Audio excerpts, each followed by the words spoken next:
In today's video, I'm going to teach you how to use day, week, and month views efficiently in Google Calendar. Let's get started right inside Google Calendar. At the top right of your calendar, you'll see several buttons that control how your schedule is displayed. These are your view options: day, week, month, and sometimes additional ones like year or schedule. These views don't change your events, they simply change how much information you see at once and how it's organized on the screen. First, let's talk about the day view. This is perfect when you need to focus on a single day in detail, especially if you have a lot of back-to-back meetings or tasks. When you switch to day view, your screen will show one column representing the current day, broken down into time slots. This helps you see exactly where you have free time and where your day is already packed.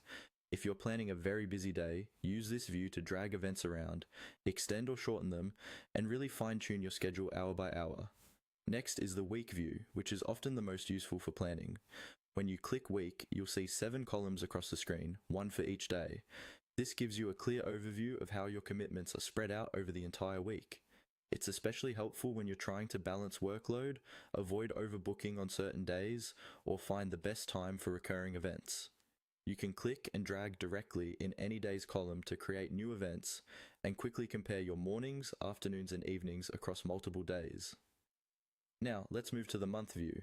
This is your big picture planning tool.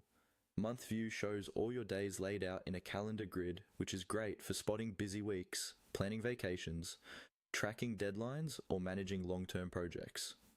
You won't see as much detail for each event here, but you will see how your time is distributed across the entire month. If a particular day looks crowded, you can click on it to see more, or temporarily switch back to week or day view for a closer look. As a practical tip, get into the habit of switching views depending on what you're doing.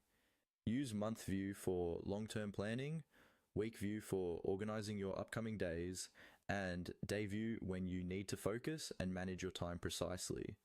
The more you switch between these views with intention, the more efficiently you'll use Google Calendar to stay organized and in control of your schedule.